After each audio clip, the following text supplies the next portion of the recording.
guys, how are you today? So today I'll be explaining the physics AMS, the mechanics AMS of term 1 week 6. So let me get started with the first question. What does it say in the first question?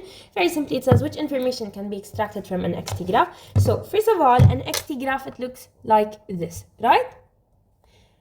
If we have a curve in the XT graph which looks something like this, and they want us to find the instantaneous speed, what would we do? We would take the tangent and we would find the slope of the tangent. Now what if they want us to find the average speed or average velocity of 2 points? We would draw a secant passing through these 2 points and we would find the slope of the secant. So in an XT graph we can find the instantaneous velocity by taking the tangent and the average velocity by taking the secant. So for this one, there's two correct answers: instantaneous velocity, slope of the tangent, and average velocity is the slope of the secant. Let's move on to question number 2. Instantaneous velocity is instantaneous speed in a specific direction. This is true. Why? Velocity is a vector quantity, so it has both a direction and a magnitude, whereas speed only has a direction. So we can say that instantaneous speed is the absolute value of instantaneous velocity. That means no direction. Or we could say that instantaneous velocity is instantaneous speed in a specified direction, being positive, negative, north, east, south, west, whatever. Okay, we move on to question number 3. In a test drive along a straight road, a sports car covers 30 kilometers at a constant speed of 12 kilometers per hour. In the positive direction of the x-axis, the car instantaneously turns around and covers 20 kilometers at a constant speed of what? At a constant speed of 160 kilometers per hour. In which direction? In the negative direction. They want us to find the average velocity for the entire path. So in my opinion, let us calculate the average velocity together by doing this method. First is to add all of the distance he traveled, including what? Including their direction. The direction is going to help us, especially that it's average velocity. So first he moved 30 meters in the positive direction, and then 30 kilometers, and then 20 kilometers in the negative direction. So in total, the net displacement is how much? It is 10. Now 10, we will divide it by the total time. How do we find the total time? Because here we found what? We found delta x. Let us now find the total time. We can find the total time by taking what? By taking each distance and dividing it by its speed, and we'll add them together. And here we're going to get 3 over 8. So this is supposed to be 10 over 3 over 8. 10 divided by 3 over 8. So it's going to be what? It's going to be approximately 26.7. And as you can see, it's positive. That means it's going towards what? It's going towards the positive direction. So it's 26.7 kilometers per hour and acting in the positive direction. We'll move on to question number 4. What does it say? It says the XT graph shown below describes the motion of a body moving along a horizontal axis in 16 seconds. Perfect. They want what? They want the position at time 0 second, which is here. So it's minus 2. Then they want the position at time 4 second, which is here. So it's minus 4.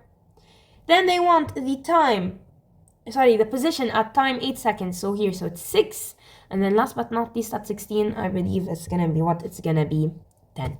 So minus 2, minus 4, 6, and 10.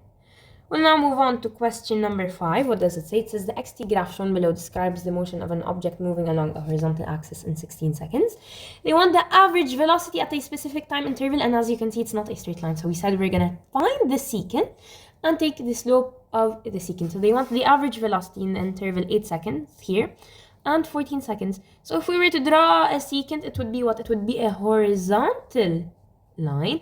And because it's a horizontal line, the slope is equal to 0. That means our velocity, our average velocity is what? 0 meters per second. Perfect. Now we'll move on to question number 6. What does it say? It says, consider the points A and B in the XT graph below that represents the motion of an object moving along a horizontal axis. The dashed lines on the graph correspond to the tangents at these points. So what do they want us to find? They want us to find the instantaneous velocity at point A and point B. So they drew for us the tangents at point A and point B. The only thing we need to find is the slope. So choose any point. For example, this point over here, which is 2, 1. and this point over here, which is 4, 3. And we can find the slope by doing y minus y over x minus x. So 3 minus 1 over 4 minus 2, that's going to be 2 over 2, which is what? Which is 1 meter per second. And as you can see over here, it's a horizontal flat line, which means it is what? Which means that the slope is equal to 0, or the instantaneous velocity at the point is equal to 0. So it's 1 meter per second, and the instantaneous velocity at the point is 0 meters per second.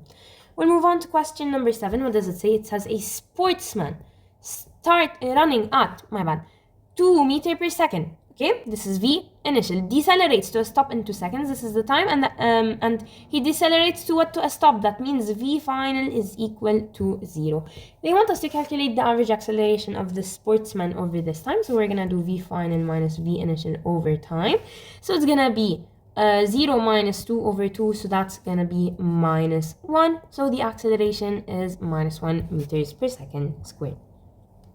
We'll move on to question number 8. What does it say? It says, in the vicinity of a given moment of time, very important, the average acceleration of an object over a relatively short interval of time, or a given moment of time, is what? Is the instantaneous acceleration, because it's the time, or sorry, the acceleration given at a specific instant. So the instantaneous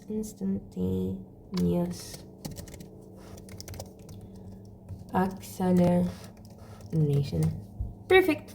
We can now move on to question number 9. Here, we've done it before. So what do we need to find? Velocity of truck A, velocity of truck B, and the meeting time and meeting position. So very simply, we need to find the slope of A and B. We can take 2 points, for example, this point over here and this point over here. So that's gonna be, if we do y minus y over x minus x, that's gonna be 3 minus 1 over 1 minus 0. This is, by the way, for which graph? This is for graph B, or yeah, for the slope of B. So slope of B. Okay, so it's gonna be 3 minus 1 over 1 minus 0, which is what? Which is 2 meters per second. Now for slope A, what is it gonna be?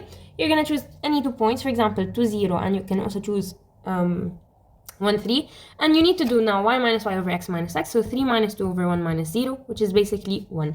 And where is their meeting point? Their meeting point is over here, so they meet at the time 1 second and at the position 3 meters. So what's it gonna be? It's gonna be 1 meter per second, 2 meters per second for truck B. The meeting is at 1 second, and the meeting position is at 3 meters.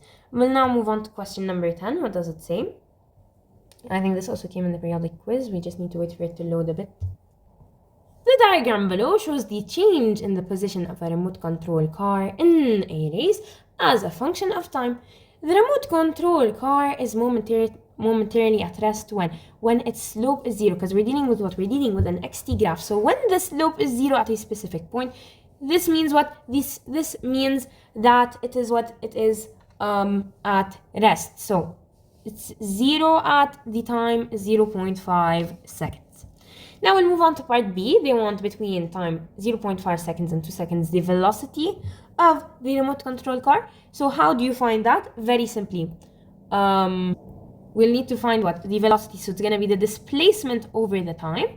So the displacement, this point is 2, 0, and this point over here is 0, 0.5. So the displacement over the time is gonna be what? It's gonna be basically y minus y over x minus x. So it's gonna be 0 minus 0.5 over 2 minus 0. So it's gonna be minus 0.25 meters per second. And just like that, we found what? We found the average velocity of the remote control car throughout its motion, which is minus 0.25. Now for part B, they said between time 0.5 and 2 seconds, right?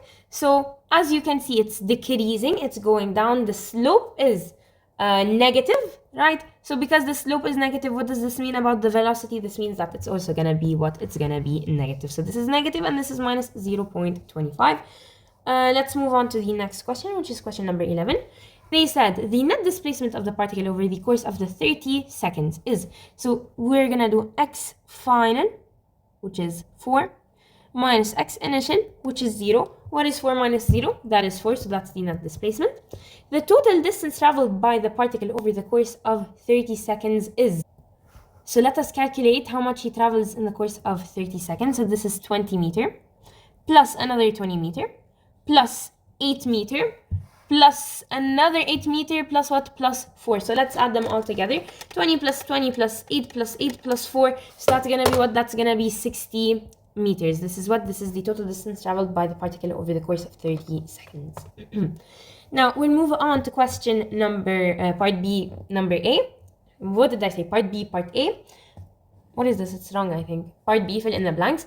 The average velocity of the particle in the time interval 0 seconds, 14 seconds. So we need to go 0 seconds here, 14 seconds. This is 10, 11, 12. Here is 15. So 14 is almost here, let's say.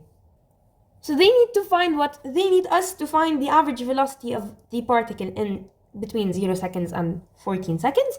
So you're gonna do what? In order to find the average velocity, you need to find the displacement and divide it by the total time taken. So what's the displacement from here until here? This is gonna be minus 8 meters. That's the displacement, minus 8, over the total time taken from 0 seconds to 14. That's 14 seconds. So we put it on the calculator. Minus 8 over 14, and we will get an answer which is approximately minus 0.57. Perfect. Now, in the same time interval, they want us to find the average speed. So how do we find it? We'll need to calculate the distance traveled. So this is going to be what? This is going to be 20 meters. And this is another 20 meters. And this is 8 meters. So in total, 20 plus 20 plus 8, 48 meters were traveled. This is the length of the path traveled, divided by the total time taken, which is 14. So 48 over 14, that's going to give us approximately an answer of 3.43 meters per second. We move on now to question number 12. What does it say? It says, the xt graph shown below represents the motion of a particle moving along a horizontal axis. So what do they need? They want the moment of time in which the particle is at rest. We said when it's at rest and we're dealing with an xt graph, that means the slope has to be equal to 0. So in this scenario, it's at this time, which is 5 seconds. We'll move on to part B. At 11 seconds, the approximate instantaneous velocity of the particle. At time 11 seconds, that means over here, we'll need to draw what? We need to draw a tangent. Let's try our best to draw a very nice tangent. Let me just make the line a bit thicker. Okay. No, I don't think that's gonna work. Okay, guys, you're gonna have to bear with me while I am trying to draw this. Let me just pause. Okay, so this is an approximate of the closest that I can go. So this is the tangent at the time 11 seconds, because we need what? We want the instantaneous velocity. It's instantaneous. So we need to take what? We need to take the slope of the tangent, right? So now we choose this point, okay? And we need to choose, for example, this point over here, which is what? Which is 5, 6, 7, 8. This is time 8, and this is what? This is 16. And then we have this point over here as well, which is what? Which is time 10, 11, 12, 13. Okay, so this is time 13. And which position is this? It's minus 12. So what can we do with this? Using this, we can find the instantaneous velocity. So we can do 16 minus 12 over what? Over 8 minus 13, which is minus 5.6. Rounded, it's going to be approximately minus 6 meters per second. Now, they want the approximate instantaneous speed at time is 11. So what did we say about instantaneous velocity and instantaneous speed? We know that instantaneous speed is equal to the absolute value of the instantaneous velocity. So all you need to do is put this in absolute value. So it's going to be what? It's going to be 6 meters per second. So let's submit, and hopefully we do not have any mistakes. And perfect, thank God we don't have any mistakes. Thank you guys for watching. I hope you enjoyed and have a wonderful day.